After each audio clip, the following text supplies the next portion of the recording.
Esta es la agenda del día de hoy. Como ven, bueno, estamos en el momento de la agenda. Terminando esto, voy a compartir una encuesta. Les voy a platicar un poquito del origen del proyecto. También va a haber un espacio para platicarles del programa Chevening, que es quien está apoyando este y los próximos dos conversatorios. Ya les contaré cómo están apoyándolo. Platicaremos sobre la documentación gráfica, que es algo que estamos haciendo para colectar, para que todo este conocimiento que se genera, visualizarlo y poder hacer que llegue a más personas. Y llegaremos al momento estelar con Rebeca, que nos estará compartiendo sobre el trabajo que hace y sobre este tema tan interesante. Y finalmente cerraremos presentando la documentación gráfica y con los famosos anuncios parroquiales. Denme oportunidad de compartirles una encuesta, espero que se pueda ver. Y vamos a lanzar esta encuesta porque el tema del día de hoy es un tema interesante. La encuesta es: ¿qué tanto sabes sobre este tema de inteligencia artificial y macrodatos? Entonces, compártanos, por favor, también esto. Creo que nos va a dar una idea para que cuando Rebeca nos esté platicando sepamos más o menos qué tanta experiencia, qué tanto conocimiento tenemos sobre esto. Damos un par de minutitos de segundos para que la gente pueda contestar. 21 personas han respondido.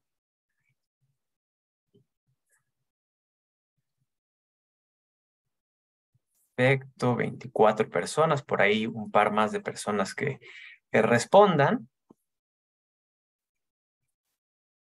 Y pues bueno, pues vamos a cerrar esta encuesta y voy a compartir los resultados. Entonces deben poder ver los resultados. ¿Qué tanto sabes sobre inteligencia artificial? La gran mayoría de quienes participan el día de hoy se consideran expertos en el tema, 58%. Por ahí hay un 19% que se dedica a estos temas, entonces eso va a ser muy interesante, pero también tenemos algunas personas que no tienen la más remota idea o que creen que han escuchado algo, y esperamos que después de hoy podamos tener un conocimiento, una base, de nuevo, que vamos a generar de manera colectiva sobre de qué se trata esto de la inteligencia artificial, los macrodatos, por supuesto, con este enfoque hacia la asistencia humanitaria. Perfecto. Entonces voy a dejar de compartir por acá y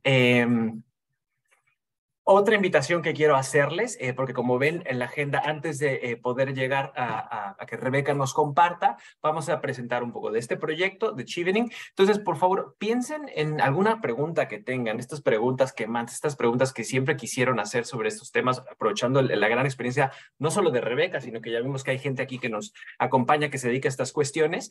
Piensen en estas preguntas que quisieran entender o estos temas que quisieran entender más, y por favor, váyanlos compartiendo en el chat. No tenemos que esperar hasta que llegue el momento de Rebeca. Esto también creo que va a ayudar para ver hacia dónde está el interés del grupo que hoy somos. Y ya llegando al momento del conversatorio, pues bueno, ya estaremos tratando de dar respuesta a estas inquietudes. Entonces, por favor, utilicen el chat para seguir compartiendo y avanzamos. El origen del proyecto Diáspora 2030 MX. Bueno, ¿de dónde surge esto? Pues, como ya sabrán, tenemos una agenda, vamos en medio camino, una agenda global construida por la comunidad internacional, que son 17 objetivos, pero también un número grande de metas, no nada más son los objetivos. Y bueno, estamos a más de medio camino, no vamos en la trayectoria en la que necesitamos estar, y han sucedido acontecimientos, pues bueno, qué decir, la pandemia fue uno de ellos, que desafortunadamente vinieron a echar para atrás parte del trayecto que teníamos avanzado. También ha sido interesante ver ver cómo la pandemia fue como quitar una sábana y de repente dejar de ver no solo las disparidades, pero sobre todo cómo estas grandes disparidades que existen entre diferentes regiones del mundo tienen efectos sobre la manera en que esto nos estaba afectando. Y no estamos hablando únicamente de la parte de salud, pero de muchos otros temas que tienen que ver justamente con cuestiones de desarrollo, que tocan los 17 Objetivos de Desarrollo Sostenible. Y pues bueno, ¿qué decir de temas como la crisis climática, que es como hay que llamarle, porque sí es efectivamente una crisis climática? Hace unas semanas culminó la COP27, nuestro anterior conversatorio tuvimos a Miriam Medel, que participó de estos temas en la COP, porque también se dedica a temas de desertificación, que es una de las convenciones de Naciones Unidas. Se está llevando a cabo la COP 15, que tiene que ver con biodiversidad, otro tema urgente. Y pues bueno, en este ambiente y en esta atmósfera de urgencia y donde las noticias no son las más alentadoras, la pregunta que me hacía era, bueno, ¿y qué podemos hacer? ¿No? Y como un mexicano que migró y que se encuentra en otro país, era cómo podemos contribuir con el desarrollo sostenible, sobre todo pensando en el país que dejamos o que dejé en este caso, que es México. Y esto me trajo a recordar a esto que me dijo un señor que se llama Sam Pitroda, por ahí de 2009, y que justamente tiene que ver, cuando le preguntaba sobre la fuga de cerebros, Sam Pitroda en su momento asesoraba al primer ministro de India en diferentes temas, uno de ellos era el tema de innovación y de educación. Cuando le preguntaba sobre la fuga de cerebros, porque un tema interesante aquí es que India tiene la mayor diáspora en el mundo. El segundo país con la mayor diáspora en el mundo es México, 12 millones de migrantes mexicanos, que mucho más allá de las remesas que sin duda juegan un papel importantísimo, podemos contribuir con perspectivas, con ideas, con conexiones, en fin. Entonces, al preguntarle a este señor Sam Pitroda sobre cómo estaban haciendo frente a esta cuestión de la fuga de cerebros en India, me contestó esto y básicamente es, bueno, ¿cómo tomas este tema de la fuga de cerebros y lo conviertes en lugar de en una fuga, en una ganancia a través de encadenar, sí, todos estos cerebros, pero estos cerebros es todas estas perspectivas? Y entonces fue algo que se me quedó muy grabado y cuando vemos este contexto del que platicabas, bueno, ¿y por qué no crear una plataforma en donde podamos traer estas perspectivas, construir de manera conjunta y sobre todo la intención? Y a lo que quiero invitarles el día de hoy es que si hay algo que quieran hacer con lo que nos va a compartir Rebeca más adelante, que quieran conectar, que quieran detonar una colaboración con ella o con otros participantes que se encuentran aquí, por favor háganlo, que es finalmente la intención de estos conversatorios. ¿Qué sucedió? Bueno, a partir de esta idea, y déjenme seguramente que tengo que bajar acá porque de lo contrario escuchar. Perfecto. Bueno, con esto en mente, lo que hice fue que en febrero de 2021 lanzamos la iniciativa. En su momento había una oficina, una coordinación para la Agenda 2030 en la Presidencia de la República. Entonces vamos a tender un puente. Entonces invitamos a la persona que en ese momento era la coordinadora para la Agenda 2030, Gema Santana, a conversar con un grupo de mexicanos que habíamos migrado 100 personas, mexicanos, mexicanas, desde diferentes países nos conectamos, tuvimos una conversación en donde Gemma nos compartió, a ver, ¿cuáles son las prioridades para México? ¿Cuáles son los temas urgentes? Se generó esta conversación que me gusta verlo como una chispa que inició un movimiento y con mucho gusto en el chat les podemos compartir una reseña que hicimos al respecto y que les va a dar una idea más de qué se trata este esfuerzo o esta iniciativa o esta plataforma de Diáspora 2030 que se lanzó en febrero de 2021. Un par de meses después tuvimos el segundo conversatorio. Oriana Familiar, una mexicana que nos acompañó desde Canadá, ella está generando economías circulares con 400 empresas en 21 municipios de Quebec, en donde los residuos de una se convierten en la materia prima de otras, y nos vino a compartir su perspectiva.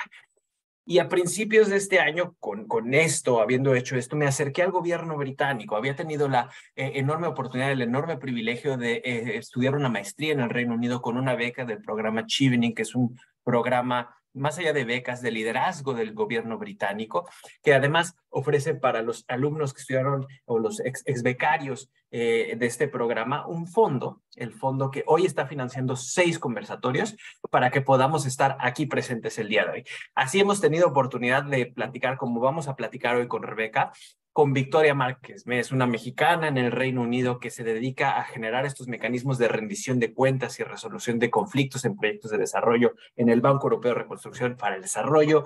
Santiago Suárez, un mexicano en el Reino Unido que lleva más de 10 años dedicándose a temas de la descarbonización del sector marítimo y el potencial que tiene México. Con Miriam Medel, ya la mencionaba en el conversatorio anterior sobre el combate a la desertificación, la restauración de las tierras degradadas. Por ahí les vamos a compartir el enlace de nuevo a nuestro canal de YouTube en donde pueden ver las grabaciones de cada uno de los 6 conversatorios que hemos llevado a cabo. Esta es la esencia de este proyecto. Sin más, quiero abrir el espacio para platicar sobre el programa Chevening, que ha sido no solo el sponsor de esta iniciativa, pero que también me ha dado el enorme privilegio y la enorme oportunidad de estudiar una maestría en el Reino Unido. Entonces, es un espacio no solo para agradecer, pero sobre todo para que estas oportunidades lleguen a más personas. Espero que muchos de quienes nos acompañan aquí el día de hoy puedan mañana probablemente estudiar un programa de maestría a través de Chevening. Y Chevening es mucho más que un programa de becas, ya lo decía, es una red global de liderazgo, financia proyectos de sus ex becarios y sobre todo tiene también a nivel local en diferentes países asociaciones. En México está la Chevening Alumni México, que preside Fernanda Garza, a quien me da muchísimo gusto que nos acompañe el día de hoy y que nos va a platicar más sobre el papel justamente de la Asociación del Chevening Alumni en México para seguir conectando y generando impactos positivos. Fer, si estás por ahí, te escuchamos. Claro, Manuel, y a todas las personas que están aquí, mil gracias por tenerme y por este espacio. La verdad es que me da mucho gusto poder ver este tipo de proyectos que se están llevando a cabo precisamente, pues, un poco a través de Chevening y a través de todo lo que se hace para la comunidad de alumni. Así que, bueno, les platico primeramente que Chevening es un programa eh, patrocinado, esponsoreado por el gobierno del Reino Unido y de la Foreign Commonwealth and Development Office. Entonces, básicamente es una beca que te ayuda a que vayas a estudiar en cualquier parte del Reino Unido tu maestría. Es una beca altamente competitiva y es para las personas que pues obviamente están buscando no solamente la parte de desarrollo académico, sino también de regresar a sus comunidades, de poderle pues dar de regreso con su expertise, con su talento, con sus proyectos a su país, y a que puedan generar estos cambios y estos espacios que tanto se necesitan estructurales dentro de nuestros diversos lugares en América Latina o en algún otro país, porque bueno, también Chevening es una beca global que está pues alrededor de todo el mundo. Entonces, básicamente, pues es eso, ¿no? Es la parte de apoyar el desarrollo de talentos para que puedan generar estos cambios que se necesitan dentro de nuestros gobiernos, dentro de nuestros sistemas de salud, a nivel social, a nivel educativo. Chevening es para todas las personas, para todos los géneros, para todos los sexos, y también es una beca que apoya mucho diferentes desarrollos de expertise. O sea, no es como que tengas que ser doctor o ingeniero o que tengas que ser abogada o que tengas que ser artista para decir, ah, bueno, sí aplico o no aplico. Realmente mucho tiene que ver pues tu liderazgo, tu ownership, como de poder generar un cambio en tu sociedad. Y pues es una beca que también abre cada año y tenemos a través de la Chevening Alumni México, mejor conocida como CAM, también estos webinars y estos acompañamientos para que la gente pueda entender cómo más pueden hacer o cómo mejor pueden hacer su aplicación, qué preguntas vienen, qué cosas tenemos que demostrar, porque pues como les comentaba, es una beca también muy competitiva que toma en cuenta mucho pues el liderazgo, el networking, que la persona pues tenga como todos estos, eh, todos estos atributos, ¿no? Para poder decir, bueno, voy a hacer algo como no solamente que me beneficie a mí, sino que también beneficie a otras personas. Entonces, pues bueno, Chevening lo pueden buscar en Facebook, lo pueden buscar en Google, en Twitter, en Instagram, y creo que hasta en YouTube, como Chevening, así nada más Chevening México, o lo pueden buscar como Chevening Alumni México, que esa ya sería la asociación. Y bueno, les voy a comentar un poquito acerca de qué es lo que hacemos dentro de la asociación, que básicamente, no sé si la pregunta es presencial o híbrido, es acerca de la beca, pero bueno, la beca sí es presencial. Ah, la maestría, sí. Sí es presencial. Dentro del tiempo de COVID y pandemia, sí fue híbrida. De hecho, creo que incluso hubo muchas cosas en línea, pero sí, la beca es presencial para que vayas como con todo pagado a Reino Unido. Pero es una maestría, pues obviamente full time, ¿no? O sea, es para que te dediques como a eso. Y bueno, una vez que regreses a tu país, porque también esa es una de las condiciones de Chevening, está la Chevening Alumni México, que somos un grupo de personas alumni de esta beca y que lo que hacemos es poder conectar a toda la red de alumni de México. O sea, mientras tú seas mexicana, mexicano, mexicane, no importa en qué lugar del mundo estés, eres parte de esa red.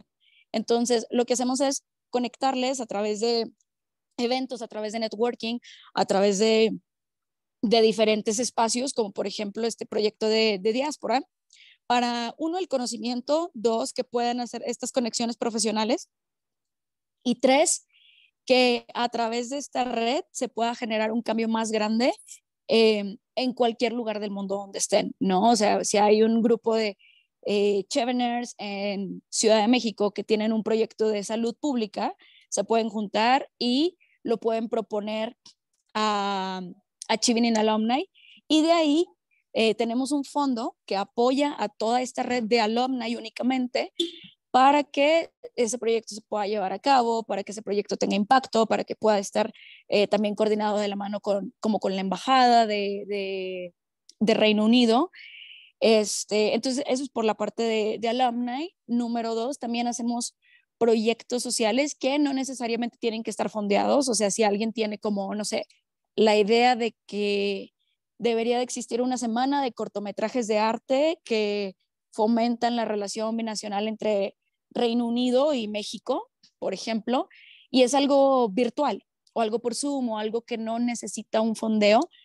También tenemos direcciones de trabajo y comités estatales que se encargan de recibir esas propuestas, esos proyectos y decir, ok, hagámoslo entonces, ¿no? O sea, si hay una expertise de salud pública y quieren hacer una investigación, y es algo que quizás no necesitan aplicar a fondos, sino que más bien es un grupo de alumni que dicen, ¿sabes qué? O sea, tenemos esta idea como muy padre de campañas de salud para, no sé, para el COVID, por ejemplo, y lo podemos hacer a través de juntarnos y decirle a toda la, ahora sí que a toda la banda de Chevening y a todos los que conocen, el conocido del conocido, que vengan, no sé, a este café el jueves en la tarde, también nos encargamos de eso, ¿no? De poder darle lo más que se puede el apoyo y la plataforma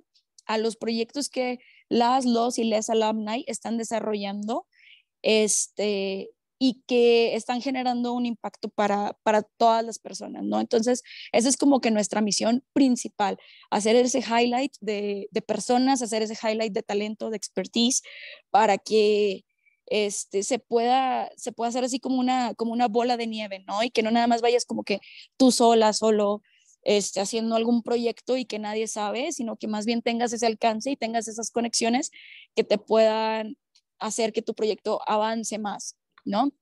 Entonces, pues bueno, por lo pronto hacemos eso y somos una conexión también con la embajada y el equipo de Chevening México y la embajada de Reino Unido en México para precisamente poder dar esta promoción a la beca, ¿no? O sea, si hay personas que tienen dudas, ¿cómo aplico? ¿Qué edad necesito? ¿Qué tipo de maestría? ¿Qué hago? Entonces, para eso también estamos el Chevening Alumni México, para ayudarles en todo eso. Y pues bueno, sin más, les dejo ahí con las redes sociales. En Twitter nos pueden buscar como @CheveningMX y en Facebook nos pueden buscar como Chevening Alumni México. En Instagram nos pueden buscar como @Chevening Alumni MX. Igual como quiero ahorita se los pongo en el chat para que lo puedan tener. Y si tienen alguna duda de cómo aplicar también a esta beca, con todo el gusto del mundo, nos pueden escribir ahí un mensaje directo a esas redes y les platicamos, les decimos cuándo son los siguientes webinars. Y hay iniciativas ya para cerrar como esta, como Diáspora 2030, pues bueno, es una de las que están patrocinadas también por este fondo para alumni que también tenemos un acompañamiento y próximamente cuando abre el siguiente fondo para el alumni vamos a tener un acompañamiento para decirles cómo mejor pueden aplicar con su proyecto o con su idea y que puedan estar pues ahora sí que aquí como Manuel haciendo el host de todos estos eventos. Y nada, pues muchas gracias por el espacio y cualquier cosa estamos ahí a sus órdenes. Pero muchísimas gracias y ya hay preguntas, ya hay gente que está muy entusiasmada en aplicar, así que esperemos que se pongan en contacto. Por favor, sí, compártenos en el chat correo, cómo pueden seguir al programa Chevening. Y por aquí estoy compartiendo también en pantalla tu correo, pero si lo puedes poner en el chat va a ser mucho más fácil que la gente te pueda contactar. Muchísimas Totalmente, claro gracias, que Fer. sí. Y vamos a movernos a la siguiente parte del conversatorio, que es la documentación gráfica. Vamos a tener hoy a Carol Mota, me da muchísimo gusto que nos acompañe, eso me encanta de este proyecto, ha sido la oportunidad también de reconectar con gente muy chida, me va a salir lo chilango, se extraña, en México. Así que bueno, Carol Mota nos va a acompañar esto de la documentación gráfica, por ejemplo, aquí pueden ver lo que se estuvo generando en tiempo real. Entonces, mientras estemos escuchando a Rebeca y después el momento en que se abran cámaras, micrófonos para preguntas, para compartir perspectivas, Carol va a estar haciendo toda esta documentación. Esto se hizo en tiempo real con Miriam Medel hace un par de semanas, unas 3 semanas que tuvimos el conversatorio anterior. Carol, ¿estás por ahí y nos puedes compartir pantalla, por favor? Mucho gusto.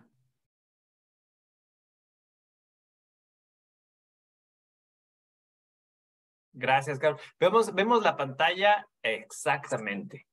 Muchísimas gracias. Entonces, esa es la pantalla de Carol. Pueden ponerle en Zoom, les permite ponerle pin a cualquiera de las pantallas de quienes estamos presentes. Entonces, si en cualquier momento quieren estar escuchando y al mismo tiempo estar viendo lo que se está generando, pues bueno, nada más pónganle pin a la pantalla de Carol y van a poder estar viendo lo que estaremos construyendo de nuevo de manera colectiva.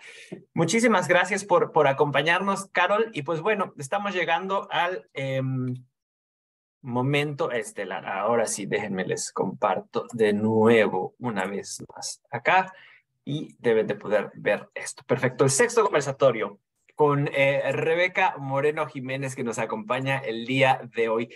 Voy a ser muy breve porque tiene una trayectoria sumamente interesante. ¿Qué les puedo decir? Rebeca tiene experiencia en los sectores humanitarios, de construcción de paz y de desarrollo internacional.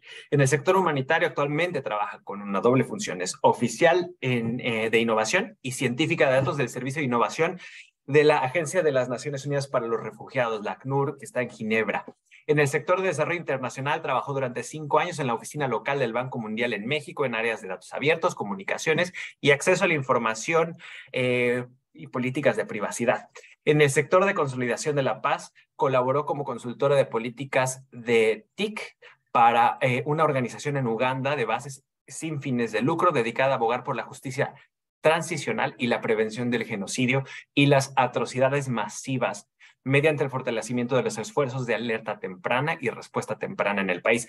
También es fundadora de Oportunidades para Internacionalistas, que es un grupo en Facebook que se derivó de la crisis de 2008 para ayudar a los jóvenes latinoamericanos a encontrar oportunidades profesionales y educativas.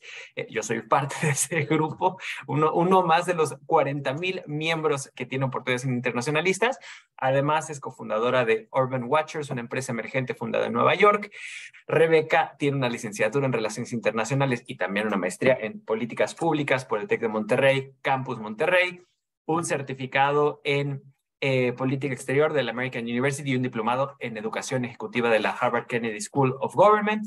Es ex becaria Fulbright de la Escuela de Asuntos Internacionales y Públicos de la Universidad de Columbia, donde se graduó con un Master en Public Administration, especializándose en gestión de políticas tecnológicas y asuntos humanitarios. ¡Wow! Rebeca, bienvenida a este conversatorio. Estamos muy interesados en escucharte y aprender más sobre tu trayectoria y lo que haces, así que todo tuyo. Muchas gracias, muchas gracias. Manuel. Yo soy otra becaria de otro país, pero muy privilegiada también con todos los chilenos, y soy parte de esa diáspora mexicana en el extranjero. Les hablo de mi oficina, por cierto, mi jefe, yo creo que está en una emergencia. Estamos ahorita a full con Ucrania, como ustedes sabrán, así que si ven entrando algún extraño a recoger no sé si va a entrar al rato, está en otra reunión. Y bueno, soy muy afortunada y gracias por el interés de este tema. Creo que es un tema muy relevante, es un tema que es conocido por algunos de ustedes, inclusive creo que están trabajando en estos temas a nivel de políticas públicas nacionales o política pública internacional. En mi caso, yo les voy a hablar de política pública internacional, específicamente de uno de los sectores, el sector humanitario, pero está el sector de desarrollo, está el sector de mantenimiento de paz, que están estos tres sectores, pero definitivamente en el sector humanitario entran, ¿cómo se va? Entran a limpiar, entran y sale la gente aquí. Bueno, no sé si puedo compartir mi pantalla para empezar a ver si está de esto, Juan. Un momentito. ¿Puedes compartir pantalla o creo que te Perfecto. No estoy segura si, a ver, me deja el zoom. Ah, sí, espera. Oye, tengo que modificar todos mis privacies porque lo tengo todo cerrado, obviamente soy científica de datos. Entonces, tengo todos los privacy, los location settings cerrados y lo que tengo que hacer es que cada vez que tengo que compartir algo, tengo que poner mi password para abrir los settings. Denme un segundo. Está fallando mal. Modify settings. Un segundito. ¿Por qué no me está haciendo? Oh. Ah, es que está en español. Tengo el teclado en español. Ah. No te Listo. preocupes, aquí No, estamos. es que los problemas de tecnología con mi computadora es que aparte es como, aquí está, me va a hacer que quite el zoom porque lo tengo en privacidad de esto. Voy Si a me volver a quieres poner mandar, todo. tu Ah, ¿te presentación, puedo la mandar el puedo link? poner. Ah, perfecto, Sí, sí, sí, sí, sí, si sí. quieres empiezas Mejor, es un link y es para igual la gente, pues como la puede ver del link, nada más te lo voy a poner en viewer. Está excelente, entonces, sí, porque no me deja bien tonticio la modificación te la voy a mandar a ti, Manuel, específicamente, y luego la podemos hacer PDF y la podemos compartir a los demás. Perfecto, en cuanto la tenga, la comparto. Si quieres, La empieza puse y en en tu cuanto la chat, tenga. Ah, perfecto. y la puedes, creo que compartir tú. Tengo todo cerrado, mis settings para publicación de fotos, tengo Google Maps cerrado, cada vez que quiero postear algo en Instagram, tengo que postear específica foto y ahorita les voy a explicar por qué. Científico de datos y lo que nos dedicamos es, a mí le puedes poner más Rebeca, dime slide, si ves la en slideshow. presentación Sí la veo, correctamente aquí. así que sí la veo y espero que también aquí la audiencia la vea. Bueno, siguiente slide, si quieres. Les voy a hablar un poco del potencial de lo que hacemos, pero quizá no saben dónde estoy ni cómo trabajamos. Yo soy uno de los 18.800 empleados del ACNUR, del Alto Comisionado de Naciones Unidas para los Refugiados, conocido informalmente como la Agencia ONU para los Refugiados. Fue creado en 1950, después de la Segunda Guerra Mundial, con la idea original de ayudar a los europeos que estaban huyendo de sus hogares de la guerra, y tenía originalmente un mandato de 1 año o 2, nada más para ayudarles a regresar a sus casas, pero pues desde 1950 y desde la Convención del 51 hasta la fecha tenemos más de 70 años de experiencia ayudando, salvaguardando los derechos y el bienestar de las personas que se encuentran o que se han visto obligadas a huir de su país de origen y por temor a su vida, que esa es la diferencia de nosotros como diáspora, como migrantes, que tenemos el privilegio y la oportunidad y escogemos a dónde irnos y a dónde salir. Y en el caso de las personas que viven desplazamientos forzados, están obligadas por un temor fundado, dice ahí en la parte de la convención, perteneciendo quizá porque los están persiguiendo por raza, religión, nacionalidad, pertenencia a cierto grupo político, por ejemplo, a veces la disidencia, la oposición de ciertos países que son países y opiniones políticas, o inclusive porque la protección en el país o la violencia generalizada o la crisis humanitaria en el país no permite que puedan sobrevivir, por ejemplo, gente que tiene enfermedades crónicas y no hay hospitales, ni agua, ni luz, ni nada. En esta situación viven 89 millones de personas, 53 de ellas no han podido salir, 53 millones no han podido salir de sus fronteras, están huyendo dentro de su propio país, a veces no tienen los medios para salirse y son desplazados internos.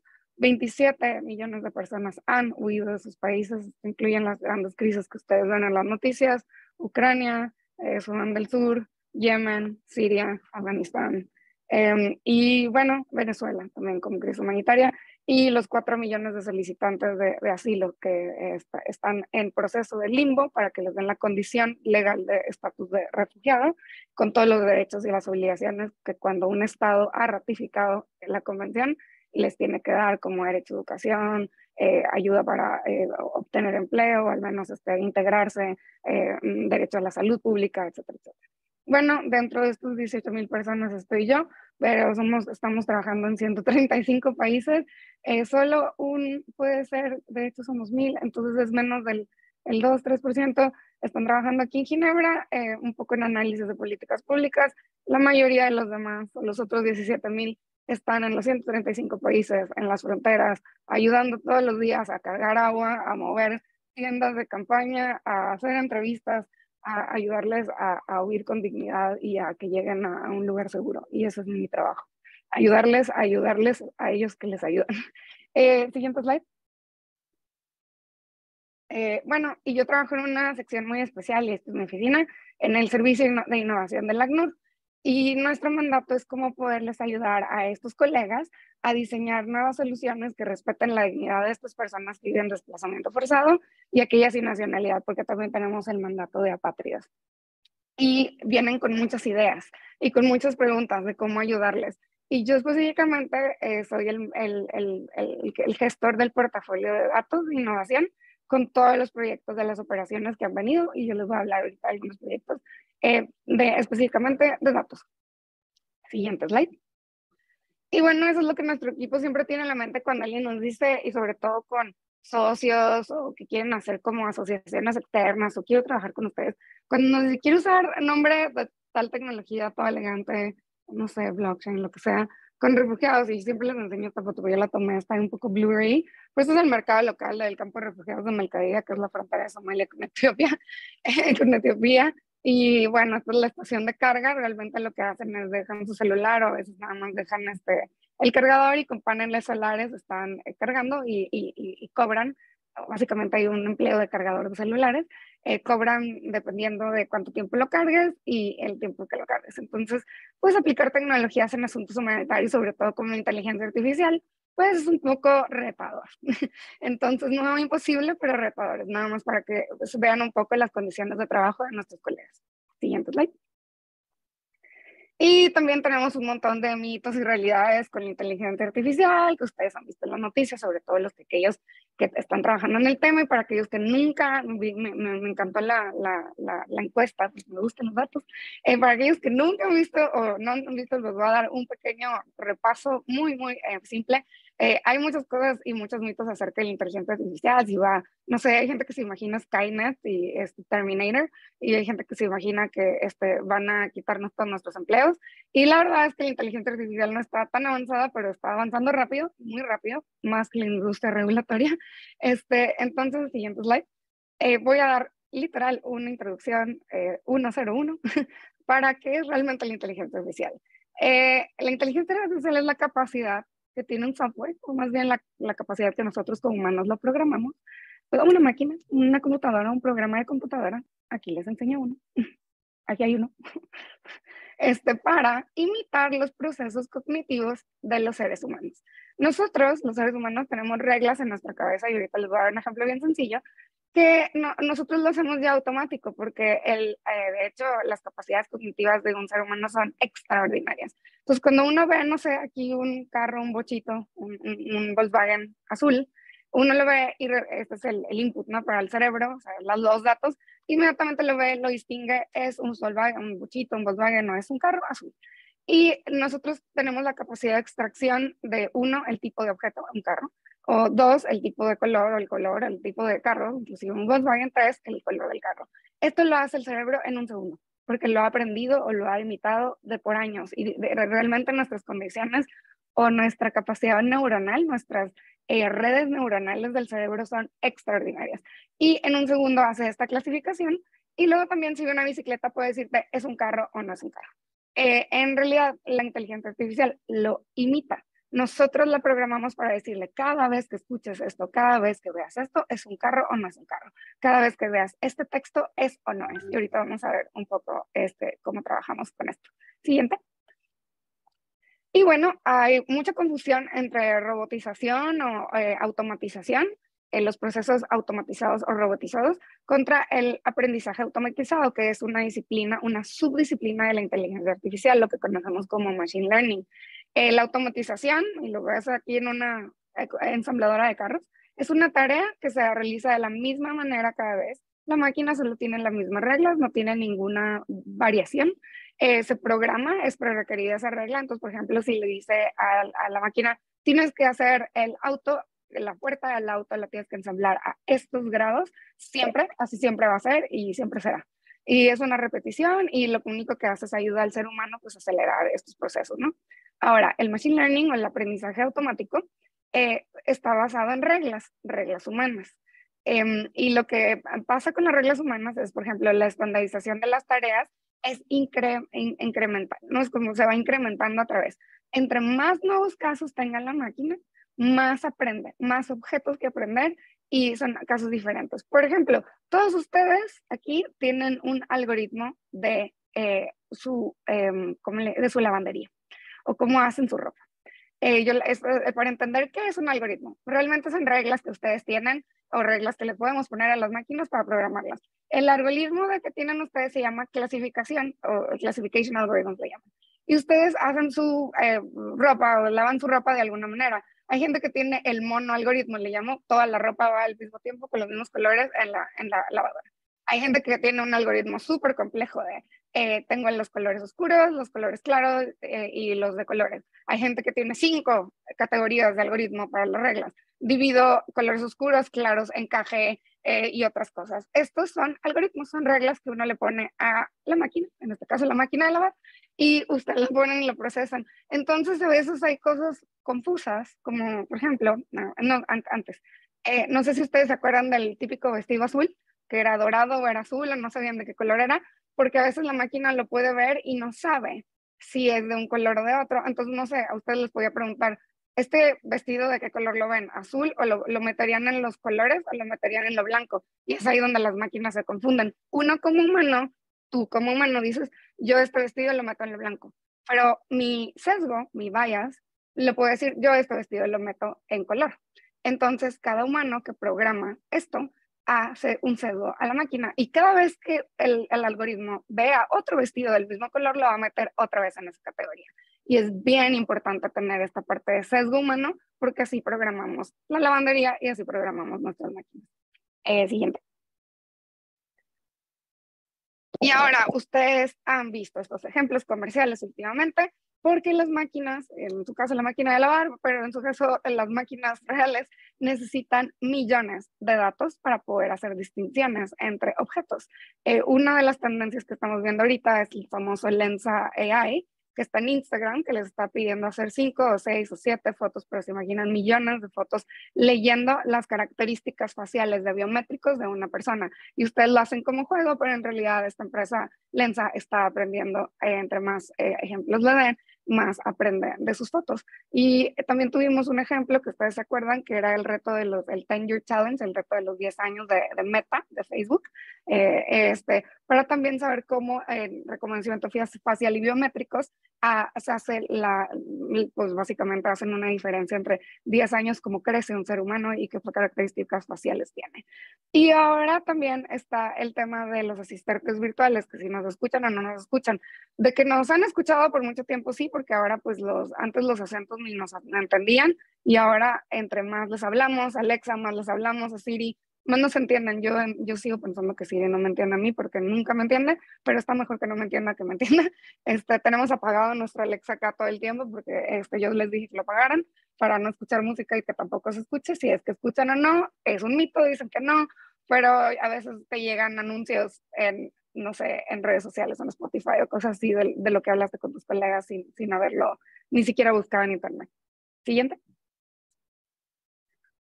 Bueno, entonces, si la inteligencia artificial no está regulada, tiene muchas externalidades negativas. Les voy a hacer una introducción a casos de estudio comerciales, antes de hablar de los asuntos humanitarios, a sistemas automatizados para la toma de decisiones o Automated Decision Making Systems en inglés. Están solamente regulados a nivel en la Unión Europea, no están regulados no están regulados.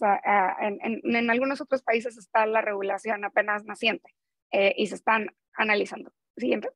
Voy a hablar un poco del caso no regulado, Estados Unidos, con los accidentes de los self-driving cars. El caso muy conocido de 2017 fue en un self-driving car que tenía un dilema ético, que era que iba a chocar contra, creo que era un coche que venía y un peatón que venía al mismo tiempo, y iba a chocar contra el coche e iba a atropellar. O sea, la decisión era o choco con el coche o atropello al peatón. Entonces, la máquina en el self-driving car decidió por sí misma voltearse y afectó, de hecho, lastimó sin matar, pero lastimó al conductor, porque por sí misma lo decidió hacer, porque era un dilema ético que en realidad un pasajero normal hubiera hecho, bueno, quizá me doy a la vuelta a la acera, porque no voy a chocar con el peatón y tampoco voy a chocar contra el coche que viene, pues igual y me voy al pasto que está allá atrás. Pero el carro decidió hacer otra cosa. Entonces, desde ahí, Uber decidió dejar los taxis para que lo conociera un humano y no automático. Siguiente. El caso de Porfirio Mejía contra USADA. Porfirio Mejía es, es un ciudadano americano con raíces dominicanas que tenía una pequeña tienda en Nueva York donde él tenía un sistema de IOU que le llaman, o sea, es el sistema como de yo te presto o te doy, es como el sistema de caja, no te doy el artículo y cuando te den los vouchers de comida, que los tiene USAID, los vouchers de comida, entonces ya te cobro. Lo que pasa es que USDA tiene un algoritmo para detectar fraude cuando ve transacciones que están hechas de una manera irregular, así como ustedes con sus tarjetas de crédito les dice, oye, está fraude potencial, porque tienen, no sé, siempre estás en la Ciudad de México, siempre estás en Monterrey, y de repente estás haciendo un gasto en Brasil, entonces rápidamente el fraude que era, o lo que hizo el FLAC, era que él siempre pues cobraba cuando la gente le daban los vouchers de comida, y el tema es que siempre era fin de mes, entonces cuando él quiso alegar contra la máquina, porque esta máquina era el que detectaba fraude, no hay regulación en Estados Unidos para hacer apelación. Entonces, pues pierde. Bueno, es un caso que es muy, no, porque esto ni siquiera era inteligencia artificial, era un algoritmo matemático. Y el caso que no tener una apelación en el algoritmo matemático para decir, yo tengo un esquema especial para ayudar a la gente pobre, por cierto, ayudar a los dominicanos pobres de su comunidad. Siguiente. El caso de Compass, el caso del sistema penitenciario de Estados Unidos, intentan hacer un algoritmo, esto sí, utilizando inteligencia artificial, para poder estudiar la reincidencia delictiva en las cárceles de Estados Unidos. El problema es que alimentan con datos históricos de la gente que ha estado en la cárcel y que crean siempre son minorías latinas o minorías de color. Entonces, el sistema aprendió que los casos y les daba un puntaje de cuánta residencia electiva tenía una persona que había hecho un, no sé, delito menor y que pudiera estar en la cárcel otra vez por otro delito mayor. Y estos dos casos, y son estas dos personas, le dio un score más alto a la persona que ustedes ven a su mano izquierda, que en realidad había hecho un delito muy, muy pequeño, y le dio un score muy, muy bajo a una persona que había casi cometido homicidio, porque era blanco, porque el sistema aprendió aprendizaje automatizado con los datos que le daban de los datos históricos y desgraciadamente son minorías. Y era muy difícil poder apelar el sistema. Es un caso bastante ahorita ya lo tienen obviamente regulado, bastante lo quitaron el sistema Compass. Siguiente. Y el caso muy sonado, todo el mundo sabe que las máquinas leen nuestros CVs a veces cuando aplicamos a trabajos o cuando metemos solicitud. Lo que pasa es que Amazon trató de automatizar esto de una manera un poco más, no solamente de que revisan las palabras claves, sino también un poco tu background, tu contexto, tu sexo. El tema es que le dieron a la máquina todo los datos históricos de empleados con la habían sido empleados o reclutamientos exitosos en el pasado. Y la mayoría de sus empleados, por no decir creo que es un 60%, son hombres blancos de ciertas universidades tecnológicas o de ciertas universidades Ivy de Estados Unidos. Entonces, la máquina estaba sesgada a no contratar mujeres y la tuvieron que eliminar. Esto porque al condicionar los testing, pues estaba literal contratando el mismo perfil de hombres que habían sido contratados antes porque así habían alimentado de datos a la máquina. Siguiente. Ahora, las consideraciones éticas y derechos humanos, sobre todo en la regulación de inteligencia artificial. Siguiente. Es muy importante y hay gente que se dedica a la mayoría de las, es una nueva generación de, podría decirse, investigadores que trabajamos en diferentes temas. A mí Joy Villani me hizo un día un retweet de un tweet y me hizo muy feliz, es como estrella. Ella, no sé si ustedes lo han visto y si no se lo recomiendo, es de la estrella de un documental de Netflix que se llama Coded Bias. Ella habla de los peligros del reconocimiento facial y el uso de biométricos en los Estados Unidos específicamente, pero también hay casos en Reino Unido, en otros países donde hay cámaras en todos lados que tienen esa capacidad de reconocimiento facial y nosotros sin poder refutar o apelar a que no nos tomen nuestras fotos. Nuestro derecho a la privacidad se ve violado con este tipo de tecnología que utiliza inteligencia artificial o imágenes para poder entender e inclusive perseguir en algunos casos, pues si están buscando criminales o terroristas. Siguiente. Yo no voy a hablar de mi club de amigos, digo yo, porque nos hemos hecho ruido. De hecho, los conozco a las 4 mujeres que están aquí, las conozco en persona. A Sabela, nada más tengo la oportunidad de haber estado en panels. Son los críticos del tecnocolonialismo. Hay una teoría, una corriente de investigadores jóvenes que estamos muy preocupados de la nueva colonización. Hay una frase que a mí me gusta mucho que es, si no entiendes o no entiendes bien cómo funciona el algoritmo, entonces eres víctima de él. O como dicen, si tienes un producto que es gratis, entonces tú eres el producto, ¿no? También, entonces, muchas de las compañías, de los grandes gigantes tecnológicos, están utilizando nuestros datos personales todos los días. Como les decía, yo tengo cerrado todos mis privacy settings y los abro cada vez que quiero y los cierro cada vez que quiero, porque yo tengo el derecho de que ellos no tengan mis datos o tengo el derecho de darles mis datos cuando yo quiera.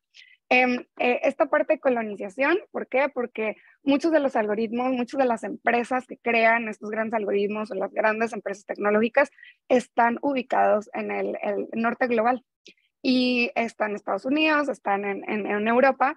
Y entonces hay una gran crítica a, por ejemplo, los algoritmos que leen, por ejemplo, texto nada más están en inglés, quizá en francés, hay unos que están desarrollados en español, pero cuando uno quiere aprender, por ejemplo, código abierto como R o Python, los paquetes, la mayoría están en inglés, no están en español. Entonces, si no sabes inglés o swahili, si es tu idioma local en África, como la mayoría de África subsahariana, no hay trainings, no hay paquetes de datos, no hay cómo seguir, por ejemplo, un código si no está en inglés. Entonces, estos críticos han hecho bastante investigación, sobre todo en el área de derechos humanos y asuntos humanitarios y migración, sobre cómo contrarrestar esto y tratar de diversificar, porque mientras más se construyan estos paquetes en el norte global, va a haber una brecha digital entre el entendimiento de cómo funciona la inteligencia artificial, cómo construir estos programas de computadora, y si no vamos a ser víctimas nada más de comprarle el software a estas empresas y hacer lo que puedan con lo que ellos decidan diseñar.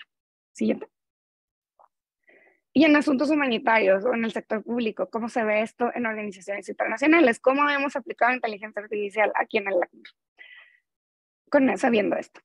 Y hay una brecha que tenemos en el sector público que se llama la brecha de la eficiencia, o así le llamo yo, the gap of efficiency, porque siempre tenemos como mandato en el sector público poner las necesidades de la gente que servimos, en el caso del sector público los ciudadanos, en nuestro caso los refugiados, que sufren todos los días de diferentes cosas y sus necesidades van primero y es por eso que trabajamos por ellos. Pero también tenemos recursos limitados. Entonces, la inteligencia artificial, como les decía, automatiza ciertos procesos y entonces mucha gente se ve tentada a utilizar software que alguien ha construido o utilizar cosas para poderlas adaptar y hacer procesos eficientes, ahorrar dinero, quizá, no sé, en lugar las máquinas no descansan, son 24 horas, y quizá una persona es el que está haciendo copy-paste todo el día, entonces ahora puedes automatizar estos procesos. Esto, de hecho, el profesor Klaus Schwab del Foro Económico Mundial lo llama la cuarta revolución industrial, que ciertas cosas van a poder ser automatizadas y la creatividad y el análisis humano nunca va a poder ser sustituido por ninguna cosa, incluyendo la inteligencia artificial. Entonces hay ciertas cosas que tenemos que ver cómo hacer eficiencia y optimización, pero otras cosas que un ser humano jamás va a poder ser sustituido. Siguiente. Y bueno, ahora les voy a hablar de nuestro trabajo y cómo hemos utilizado inteligencia artificial. Son preguntas que han venido de nuestras operaciones al equipo de innovación y son proyectos donde yo específicamente he trabajado para diseñar el software que hemos utilizado para ayudarles. La primera es la pregunta de ACNUR Somalia: podemos predecir el número de llegadas con cierta cantidad de tiempo con antelación, básicamente. Porque tenían una crisis en 2017, tuvieron ahorita otra crisis, están teniendo otra crisis que está ahorita en Kenia, y hay ciertos elementos que son repetitivos, como el conflicto armado de Somalia, las tensiones étnicas que hay en el país y el cambio climático que exacerba o exagera las tensiones que ya existen, porque la mayoría de los somalíes son agropastoralistas. Entonces, su modus vivendi depende de la tierra y básicamente del pastoreo que tienen, y pues su ganado de hecho muere cuando hay una extrema sequía o se están peleando por territorio donde hay pasto todavía, si hay sequía, inclusive si es territorio de una etnia enemiga, y pues se arriesgan la vida y ahí empiezan las peleas, el conflicto, más aparte de grupos extremos como Al-Shabaab, que son considerados grupos violentos que tienen al país pues bajo un terror público, y el país está pues bastante destruido. Siguiente.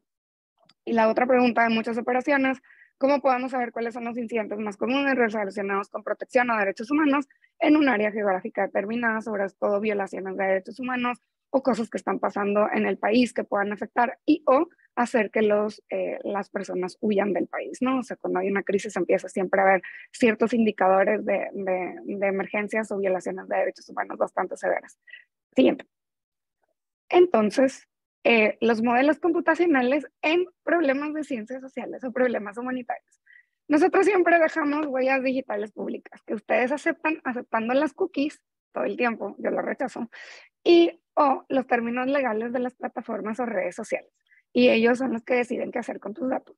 Nosotros realmente aprovechamos, porque esto va a decir, es un aprovechamiento de manera ética porque ustedes lo han permitido, sobre todo utilizando las APIs que son públicas, para poder de manera agregada y anonimizada, y ahí va la parte ética, entender, por ejemplo, redes sociales cuando están muchos periodistas, por ejemplo, publicando violaciones graves a derechos humanos en sus países. Obviamente, anonimizamos el handle y vemos el texto y analizamos el texto en masivo, ¿no? Está pasando que igual están golpeando gente, matando gente, haciendo masacres, etcétera. Anonimizamos, agregamos, cuantificamos y decimos, hay al menos 10,000 tweets que están marcando en Sudán del Sur que hay violaciones, mutilación genital femenina y rapto sistemático de mujeres. Entonces, esto nos ayuda a nosotros a hacer ciertas predicciones o poder, de hecho, ayudar a la gente. Ahora tenemos nuestros propios datos humanitarios, coleccionamos todos los días datos de la población que servimos, tanto datos biográficos como datos de su estatus en el país, y tenemos también datos de otros sectores. Y como les decía, coleccionamos, minamos, procesamos, agregamos, reformateamos y luego hacemos modelos, una abstracción de la realidad del posible comportamiento de esta población, totalmente sesgado contra nuestra metodología de colección de datos y con los resultados del software que hayamos hecho o utilizado si es comercial. Es bien difícil de modelar comportamiento humano. Tenemos que hacer muchas suposiciones, tenemos que hacer, cuando publicamos nuestros reportes, siempre publicamos la metodología y las suposiciones que hicimos para poder llegar a la conclusión del dato que llegamos. Y eso es bien importante, ser súper transparente con nuestro sesgo y con las suposiciones que tenemos y la metodología. Siguiente. Y para esto, lo que llamamos el multidisciplinary approach, que tenemos, todo este approach es multidisciplinario, siempre tenemos el diseño basado en la persona. Tenemos el reto humanitario, como les decía, Somalia, otras operaciones que quieren saber violaciones de derechos humanos. Tenemos a veces problemas de colección de datos, hablaré de ello en un momento dado, y trabajamos con equipos multidisciplinarios. Primero, el diseño basado en nuestra población de interés. Siempre vamos primero con la población a preguntarle si de alguna manera podríamos anticipar cuánto tiempo con antelación vas a llegar, cómo podríamos hacer este proyecto. Esto siempre lo hacemos. Siempre hacemos grupos focales y hacemos entrevistas. También trabajamos con socios especializados, informáticos, científicos de datos, ingenieros, investigadores postdoctorales.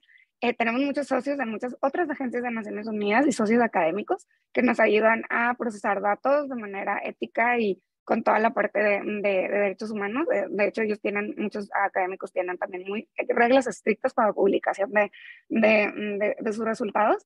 Nosotros en innovación somos el servicio de traducción entre humanitarios y científicos de datos. porque a veces los humanitarios no hablan el lenguaje computacional y los del lenguaje computacional no entienden todas las siglas humanitarias.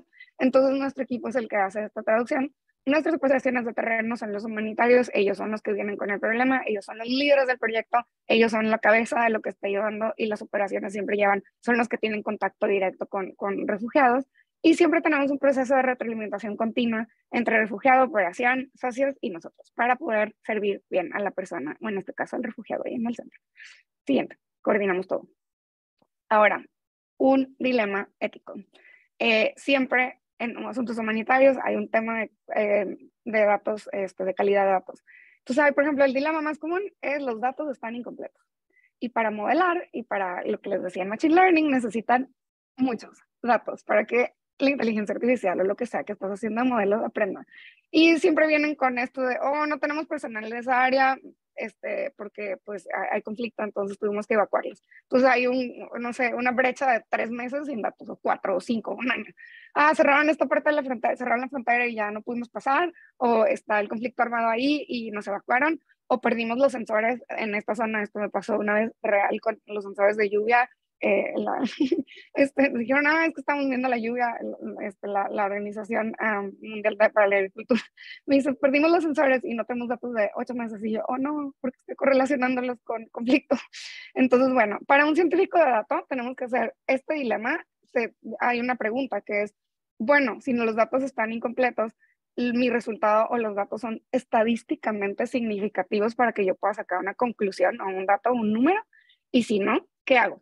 Entonces hacemos cosas como inferencias, pruebas de hipótesis, extrapolación, valores P, validación cruzada, verificación de campo, lo que podamos hacer para imputación, de hecho, en modelaje, para poder, a veces hacemos como, no sé, el moving target average que le llaman, ¿no? Para poder hacer un promedio, o a veces podemos hacer la media, la mediana, lo que sea que podamos hacer para poder imputar estos datos que están faltantes.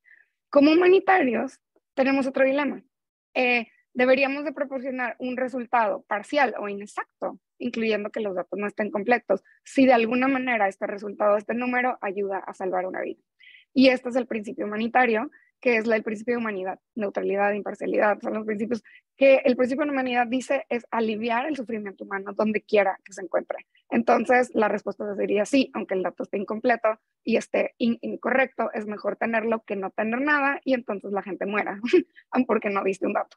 Y está la parte de los datos incompletos de derechos humanos, son los datos suficientemente representativos de una población que es completamente diversa y que son mujeres, niños, LGBTQI, indígenas, etcétera. Entonces tenemos que tener la parte del derecho a la explicabilidad en inteligencia artificial y el derecho a la no discriminación e inclusión. Si estos datos están incompletos, quizá estamos excluyendo gente que es vulnerable y que no hemos colectado los datos suficientemente. Pues bueno, ahí están nuestros dilemas y tenemos maneras para resolverlos. Siguiente. Entonces los hemos resuelto de la siguiente manera, intentando responder estas preguntas. Siguiente. Para la estimación anticipada de llegada de refugiados, para ACNUR Somalia creamos un proyecto que se llama Project Jetson de análisis predictivo. Lo hicimos nuestro propio software con datos, con básicamente software abierto en Python y R. Hicimos en inteligencia artificial datos de aprendizaje semi-supervisado y supervisado completamente por nosotros. La técnica de datos para los científicos de datos out there es TSA, Time Series Analysis, análisis de series de datos multivariables. Utilizamos datos climáticos de 7 años, de conflicto, de mercado, datos poblacionales que en el ACNUR y cambios climáticos y los años de donde este proyecto estuvo vivo para poder predecir cada mes. Fue de 2017 a 2019. Este proyecto es un proyecto de legado histórico. Siguiente.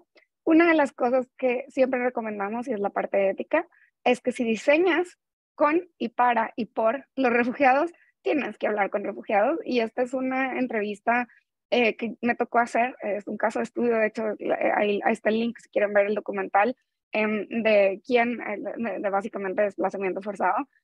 Uno de los refugiados, le estábamos preguntando cuál era su comportamiento antes de salir de Somalia para llegar a la frontera con Etiopía. Yo estaba en la frontera con Etiopía. Y le pregunto, ¿cómo es que salió? ¿Qué hizo antes de salir? Dice, no, es que Al-Shabaab nos vino a amenazar con derecho de piso porque tienen derecho de piso también, así como los cárteles tienen, y nosotros no tenemos suficiente dinero porque no hicimos suficiente, básicamente, no tenemos suficiente dinero porque no cayó la lluvia, no tenemos ni siquiera para comer nosotros de lo que está en nuestro huerto. Entonces tuvimos que ir porque llegaron, golpearon a mi esposo y lo amenazaron con matarlo si llegaba al siguiente mes y no había dinero. Entonces, y bueno, entonces, ¿y qué hizo? Entonces, no, pues rápidamente agarré a mi esposo que estaba todo lastimado, agarré a mis hijos, vendí mis cabras y me fui a la frontera. Yo, disculpe. Yo estaba con un traductor de somalí a inglés, es un colega muy querido, digo, y le digo, disculpe, ¿puedes repetir otra vez la pregunta? A ver si entendí bien. ¿Qué hiciste exactamente? No, agarré a mi esposo, estaba lastimado, no podía caminar, agarré a mis hijos, vendí mis cabras y salí corriendo. Y yo, ¿vendió sus cabras? Sí, y le pregunto yo, ¿cuántas cabras vendió? Y ahí está la entrevista, de hecho, en el documental. Y entonces igual y me volteé a ver que, de hecho, me dice, no puedes preguntar eso, Rebeca, es súper ofensivo en la cultura somalí. Y yo, ¿por qué? ¿Por qué no me puedo preguntar cuántas cabras vendió? Me dice, es como preguntar a un mexicano cuánto dinero tiene en su cuenta de banco. Y yo, ok. Entonces le digo, bueno, ¿le puedes preguntar cuántas cabras perdió? ¿Cuántas cabras se quedaron en el camino? Otra pregunta. Entonces le dice, oiga, ¿cuántas cabras tuvo que dejar atrás? ¿O cuántas cabras tuvo que no poder llevarse consigo? Dijo 50, las tuve que vender todas porque no sobreviven el trayecto y sobre todo son muy delicadas algunas cabras y pues no hay agua en el camino, ¿no? Entonces en mi cabeza se empezaron a imaginar una replicación de 50 cabras por familia y muchos y miles de refugiados huyendo, y luego descubrimos que hay una correlación en los precios y hay un price drop en las regiones donde van a huir. Se cae el precio de la cabra porque invaden el mercado de cabras. Somalia es de hecho un mercado perfecto porque no hay gobierno regulando, de hecho no hay gobierno en unas áreas, y se cae el precio de la cabra local, y en la región vecina donde van a huir, vuelven a comprar sus cabras cuando uno se muda y agarra su cuenta de banco y se va y utiliza su cuenta de banco en México y luego ya abre su cuenta de banco en Reino Unido, qué sé yo. Y entonces vuelven a comprar sus cabras con el dinero que compraron y el precio se sube en la región vecina, y hay una correlación muy grande. Entonces, sin tener, eso fue un indicador que encontramos gracias a una entrevista. Nuestra parte ética es siempre trabajar con la gente que estamos trabajando para preguntarles a ellos, oye, si pudiera saber yo cómo vas a subir, ¿qué hiciste? Y es la historia de una cabra, hay todo un blog y está el documental de arte de Francia. Siguiente. No, ahí está la parte de la cabra, pero si quieres pásenla, eso los dejo para que vean en la presentación. Y ahora con análisis de texto, que esto es una de nuestras mayores investigaciones que siempre, también utilizamos código abierto, les digo, con las API públicas, tanto de las mayores redes sociales, sobre todo de Twitter, para poder anonimizar y agregar, por ejemplo, a temas de derechos humanos, sobre todo en crisis. Esto que ven ahí es una crisis, más bien es toda la parte de la nébula que ven ahí, son tweets de la crisis en 2017 de Venezuela. Nosotros sabíamos que algo iba a pasar, sabíamos que iban a oír porque la parte de detención, por ejemplo, detención básicamente de toda la oposición estaba creciendo. Toda la parte de protestas estaba creciendo, había robos, había muchas cosas que estaban creciendo como crisis humanitaria, y estamos identificando con antelación cómo se está avanzando. Con código abierto en R o en Python también pueden, por ejemplo, con reportes, podemos estimar qué probabilidades, por ejemplo, un reporte, aquí hay un reporte de Siria, de hecho, hay un estimado número de 150 niños que no recibieron ninguna educación en los últimos 5 años y cuando las escuelas estuvieron cerradas, y entonces podemos clasificar de un reporte que viene, no sé, en un Word document, cuántos incidentes de esto hay, dependiendo de palabras claves. Entonces, para eso se utiliza la inteligencia artificial. En lugar de alguien manualmente estar subrayando y ponerlo en un número, la inteligencia artificial automáticamente dice si es child, out of school, education, schools. Entonces, aquí es un análisis bivariable, no es un tema de documentación, civil status es un tema de protección de niños.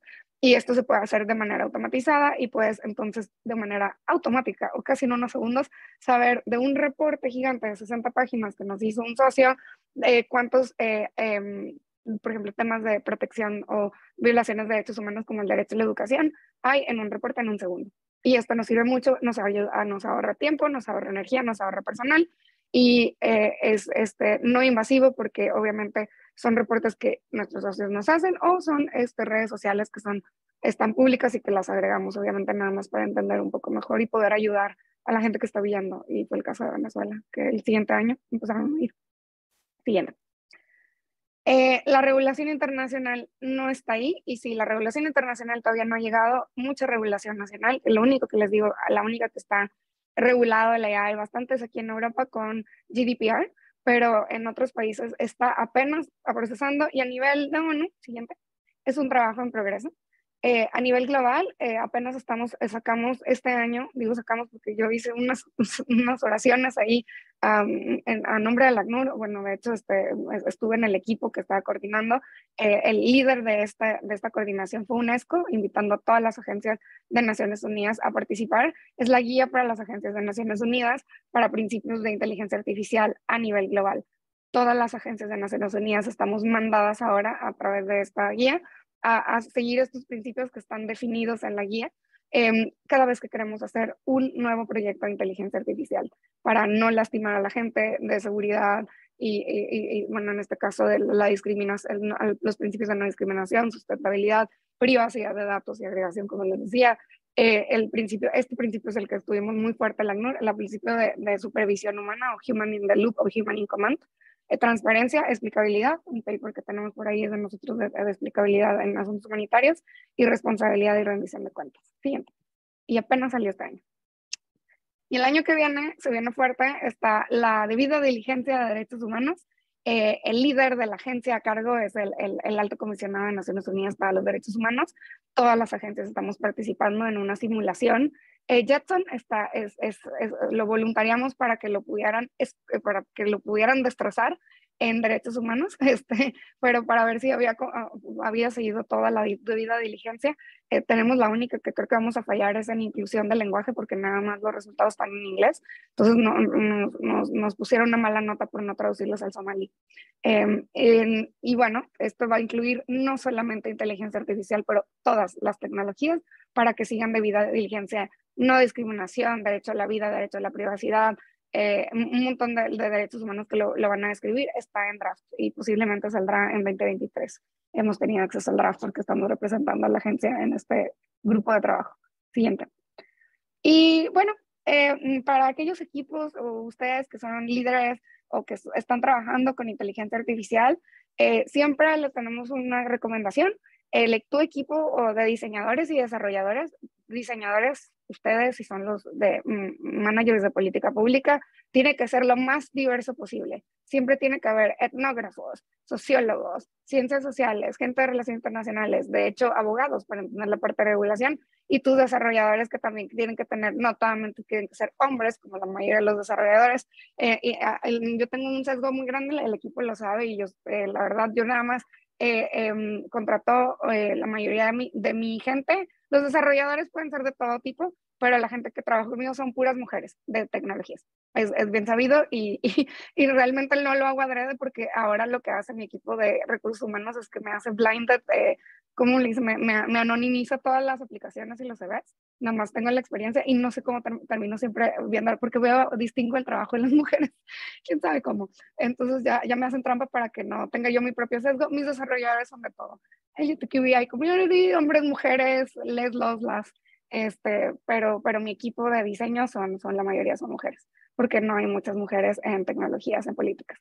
Siempre les digo, deténganse, pausen, reflexionen lo que están haciendo. La primera pregunta ¿es necesaria la inteligencia artificial? Si no, detente. Haz otra cosa, haz algún otro proceso automático. Cuestiona todo, incluyendo tu propio sesgo personal y tus suposiciones como diseñador o como project manager. Adopta una constante adaptación, siempre está como rediseñando el proceso. Revisa tus métricas de éxito que tengas o que te hayas puesto al principio en tu nota de concepto, y sobre todo lea a los críticos que critican este tipo de temas. Siguiente. Y para que ellos sí nada más se van a llevar un slide, entonces le van a dar print screen a este slide, que son los críticos de inteligencia artificial.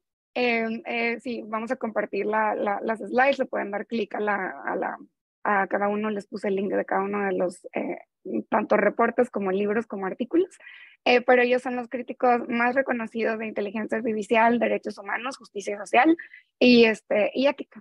y hay unos que son en asuntos humanitarios, otros en general en políticas públicas y otros en ciencias sociales específicamente.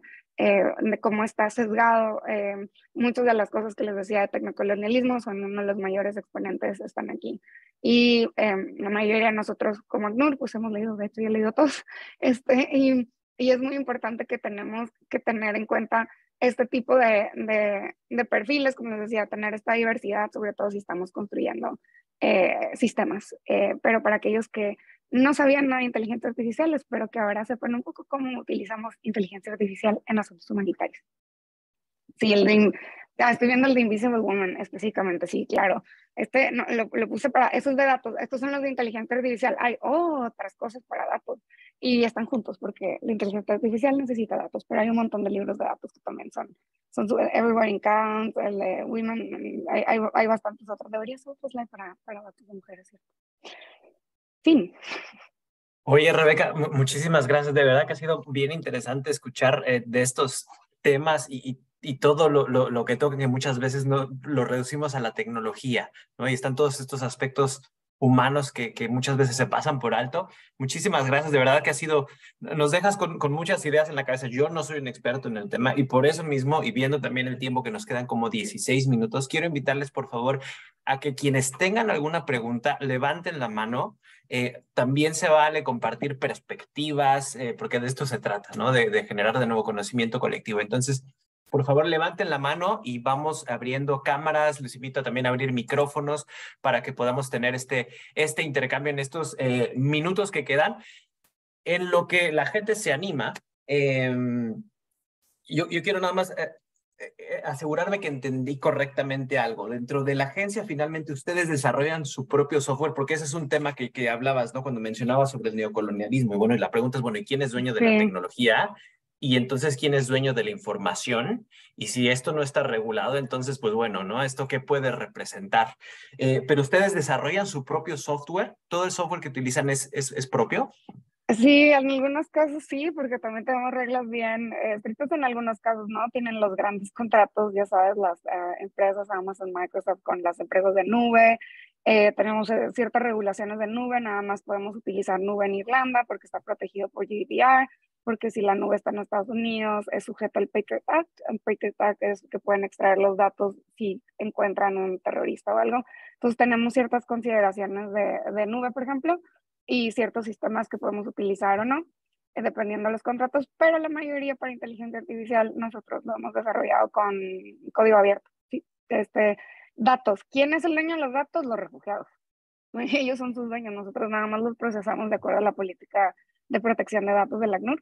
Somos el procesador y nos han confiado sus datos a través del consentimiento por escrito o verbal, dependiendo si son, no sé, gente que no sabe leer, escribir, se les explica el conocimiento, el consentimiento es verbal.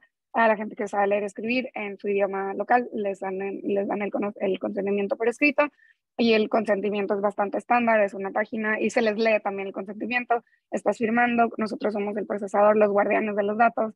En realidad los datos son tuyos, pueden ser borrados, eliminados como GDPR en el momento que usted quiera y requiera, pero van a ser utilizados en algunos casos compartidos con otras agencias para que puedan ser apoyados, por ejemplo, no sé, con el Programa Mundial de Alimentos para que les puedan dar acceso a la comida, o con otros agencias para que tengan otro tipo de asistencia.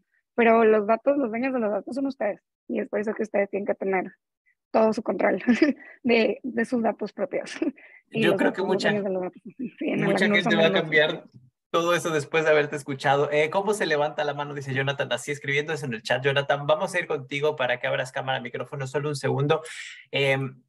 Vamos a ver también, acuérdense que pueden ponerle Spotlight o pueden ponerle un clip a lo que está desarrollando Carol, de todo esto que hemos platicado. Y bueno, por supuesto que después se va a compartir. Sí, se va a compartir la grabación del conversatorio también, se va a hacer una reseña. Por ahí vamos a poner en el chat el canal de YouTube de Diáspora 2030, porque ahí van a encontrar este conversatorio en cuanto esté listo y los demás conversatorios. Jonathan, ¿estás por ahí? Te escuchamos si quieres abrir cámaras, micrófonos. Sí, me escuchan. Te escuchamos, qué gusto verte. Hola. Jonathan del Salvador, estoy metido, no sabía que era como exclusivo a la diáspora 2030 No, MX, no, no, no, pero no. está bien muy interesante, entonces está aquí desde el principio. Está muy interesante que ustedes hicieron este programa específicamente, bueno, por la necesidad de la institución, pero no sé si hay como colaboración horizontal con otras instituciones de Naciones Unidas, ya sea IOM o cómo es que se llama, o cómo es que se llama, bueno, alguna otra institución que tenga que ver con innovación. Me imagino que tienen sus sectores de innovación en otras instituciones también. Entonces no sé si hay como comunicación entre esas entes, porque la aplicación de inteligencia artificial también la puedo pensar en otras instituciones también. Entonces no sé si existe esa comunicación. Gracias. Qué buena pregunta, y qué vergüenza me da por nuestros socios, sobre todo los que hablan español. Discúlpenme, claro, nosotros no hacemos esto solo. Nosotros colaboramos con muchísimas agencias, la Organización Internacional de Migración, en una de esas, con UN Global Pulse, Pulso Global, es la agencia de Naciones Unidas para macrodatos y inteligencia artificial del Secretariado General, que son uno de nuestros mayores socios. Trabajamos con ONGs locales, trabajamos con académicos, muchísimas universidades, tanto locales, para poder, como les decía, a veces el desarrollo, si son universidades del norte global, pues no podemos hacer texto en Swahili. Entonces necesitamos trabajar con organizaciones y universidades locales para, por ejemplo, si estamos analizando datos de texto en idioma local, pues trabajamos con desarrolladores locales. Pero sí, con otras agencias tenemos un montón de publicaciones que con gusto también les puedo pasar y claro, todo el reconocimiento a nuestros socios de otras agencias de Naciones Unidas en este trabajo. Uno no puede hacer solo, mi equipo somos 20 nada más. Solitos no podríamos hacer software si no tuviéramos a nosotros socios, pero qué buena pregunta. Nada se puede hacer solo, los otros equipos de innovación son muy socios. De hecho, para Ucrania, te cuento una historia muy chistosa. Los equipos de innovación nos empezaron a escribir nuestras propias agencias, acá los científicos de datos, los team leads de innovación. Yo soy el team lead de innovación del ACNUR para ciencia de datos, específicamente de macrodatos. Hay otros team leads para población, etcétera, otros científicos de datos. Entonces nos empezamos a escribir y como tenemos un chat entre nosotros en Teams, me dice, oye, me acaban de pedir los datos de Polonia. Y luego UNICEF me dice, me están pidiendo los datos de los niños que se están cruzando. Y de repente Paul me dijo, me pidieron los datos de Moldova. Y yo así de, ok, aquí falta coordinación. Nos están pidiendo los mismos datos, las mismas personas. Entonces tuvimos que hacer le llamamos el Data Science Cell, que fue un éxito. Todos los team leads de ciencias de datos, de macrodatos, en una junta con las operaciones, con ACNUR, con IOM, con esto. ¿Qué necesitan? Datos de niños, que tenemos esto y esto, dividir y vencerás. UNICEF era el que lideraba eso. Tú me das Moldova, tú me das esto, tú me das esto, y utilizando lo mismo. Hacíamos como todo, como básicamente hackathon, haciendo todo esto. Pero sí, esto lo hicimos para emergencia. En Ucrania funcionó muy bien y lo tenemos como caso de estudio de en alguna otra emergencia. Ya sabemos, cuando nos estén pidiendo los mismos macrodatos, vamos a hacerlo de esta manera y ya tenemos como un grupo de teams ahí todos coordinados, pero sí, no. Nuestras agencias sin ellas no sobrevivimos, solitos no podemos. Cool, Muchas, gracias. muchas gracias, Rebeca. Jonathan, y por supuesto que si quieres empezar un Diáspora 2030 en Salvador, bienvenido, y bienvenida a la diversidad acá. Me da mucho gusto que nos acompañes. Marta, por favor, te escuchamos si estás por ahí.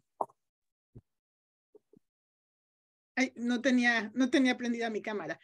Gracias, Rebeca. Creo que tu presentación es súper completa. Me encantó tu visión sobre lo importante que es el formar estos equipos que sean con una alta diversidad y que se compartan las distintas disciplinas. Pero esto me hace llegar a una pregunta sobre qué tan difícil es, con base en este proceso, ¿qué tanto es llegar a la toma de decisiones en que todos estén satisfechos? Sobre todo cuando estás trabajando en contextos internacionales. La pregunta del millón, Marta. Hay gente que no va a estar nada contenta o no confía inclusive en el resultado y le toca hacer una decisión humana, ¿no? O sea, decir, ¿sabes qué? Por ejemplo, un ejemplo de esto era Rusia, él tiene refugiados porque mucha gente de Ucrania, es un ejemplo político, huyó, es mitad ucraniana, mitad rusa, es como la gente que vive en frontera, ¿no? Sobre todo en la parte de Oblast, y entonces huyó del otro lado en lugar de este lado, para con su familia en Rusia, entonces no teníamos los suficientes reportes de gente, nuestra agencia sospecha y sigue sospechando que hay más gente de la que reportan, y la pregunta era, ¿podemos utilizar macrodatos? Y les digo, no, porque Facebook bloqueó a Rusia. Entonces, ciertas cosas de redes sociales en Rusia están bloqueadas y pues esto no, la toma de decisión fue ahí de nuestros jefes en el Buró de Europa, dijo, vamos a utilizar estadísticas normales o datos satelitales, otra cosa en peligro porque los datos satelitales, sobre todo si están pasando por Rusia, no van a poder, me dice, pero aquí hay una toma de decisión muy difícil porque yo sospecho, creo que lo que al final trataban de hacer es el conteo de electricidad, el consumo de electricidad. Entonces, en ciertas zonas de la frontera, si la electricidad tenías como una base de 2 o 3 años antes del conflicto y hay un incremento de uso de electricidad de cierta manera en ciertas zonas que sabemos que hay familias ucranianas, podríamos hacer eso, pero es una toma bien difícil y le toca a alguien hacerla y casi siempre tiene que ser un poco basado en la experiencia y es la parte ética, ¿no?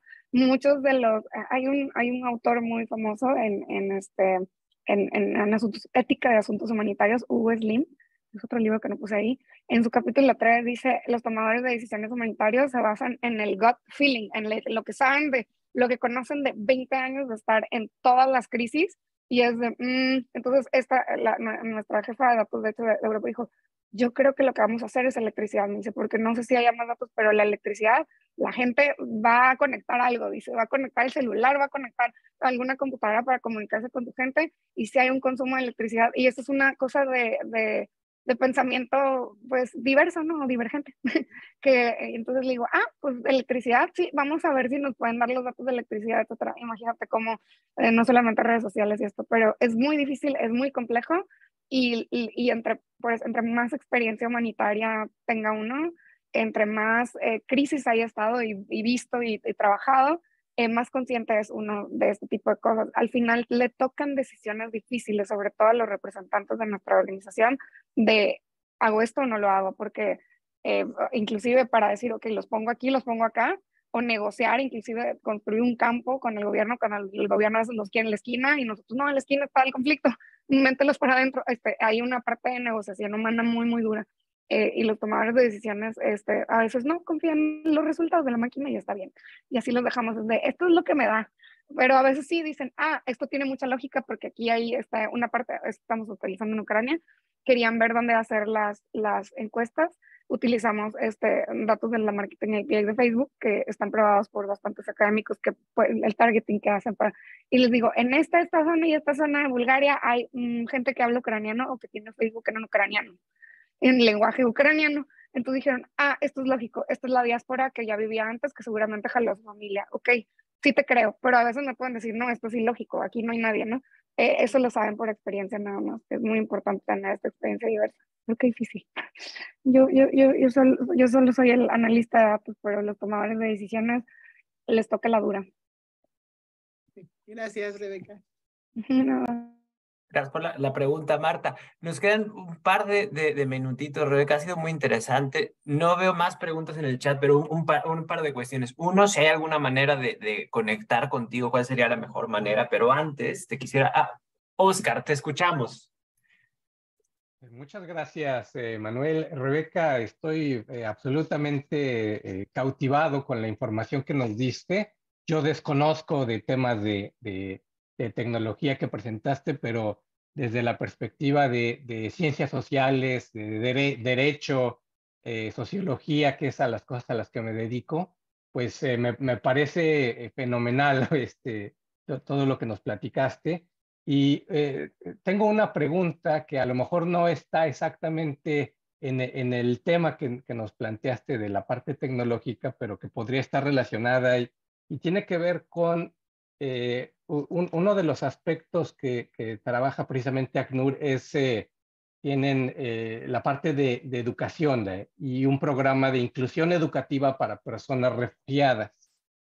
Y alrededor de eso, quería preguntar si hay alguna sugerencia que tú nos puedas dar a personas que trabajamos como sociedad civil organizada en ese tema de apoyar acciones en este tipo de actividad de las personas refugiadas y la educación, sobre todo cuando ya están reubicadas, y cómo podríamos conectar ahí y qué oportunidades ves, ¿no? Oscar, qué genial pregunta y ahora, yo soy soy uno de las gorras, de las cachuchas de innovación, pero tengo a mi otro colega, John Warnes, el líder de inclusión digital.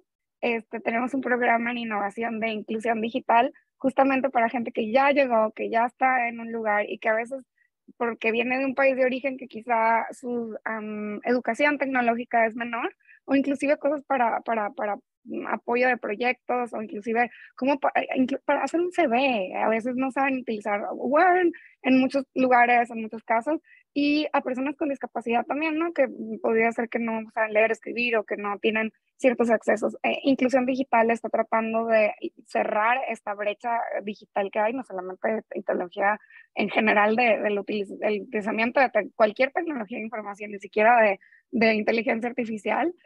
Y este año, de hecho, lanzaron un fondo. Bueno, ahorita el fondo es para las operaciones, pero las operaciones trabajan con organizaciones de la sociedad civil. Y también lanzamos un fondo que por primera vez, bueno, muy orgullosos nosotros, porque fue por la primera vez que se llama el Refugee Led Fund. Organizaciones de la sociedad civil que están en su mayoría representadas por refugiados, y o que trabajan mitad y mitad, que es la sociedad civil local con refugiados. Por ejemplo, no sé si tu organización trabaja con venezolanos, con haitianos, con lo que sea que se haya refugiado en nuestro país o en el país donde estás. Se lanzó un fondo muy pequeño, pero al mismo tiempo bastante significativo, porque es la primera vez que la gente, nuestros proyectos de nuestros fondos son para nuestras propias operaciones, no para eso que hagan sus proyectos. Pero es un fondo para la sociedad civil, y también tenemos el famoso Innovation Award, que es justamente para aquellas personas que están trabajando con refugiados. Que sí, hay mucha gente que el Innovation Award son organizaciones totalmente le llamamos nosotros el host community, o la comunidad de acogida, y en la Innovation Award también los premia. Hay fondeo para todos, pero sobre todo el que nosotros coordinamos es el Refugee Led, pero pues el fondeo del Innovation Award también es bastante conocido para las personas del ACNUR. Al menos es el que nos dan. No siempre nos han reconocido por eso. A ver si lo encuentro, el Innovation Award. No sé si está por aquí. Sí, aquí está. Lo voy a poner. Muchas gracias, porque estás compartiendo por ahí en el chat, y también cómo te podemos contactar. Y si Sí, hay claro. algo más, porque estamos sobre el tiempo, pero no, Okay. de verdad que agradecemos la oportunidad de platicar contigo. Esperamos que muchas personas hayan salido con más conocimiento de estos temas, con inspiración, y muchas personas también se acerquen contigo, que probablemente surjan algunas oportunidades de profundizar más de estos temas o de colaborar de alguna manera. Muchísimas gracias también a todas las personas que nos acompañan. Carol, ¿nos puedes compartir, antes de que nos vayamos, para irnos con esto que creaste y que creamos en conjunto, tu pantalla, por favor?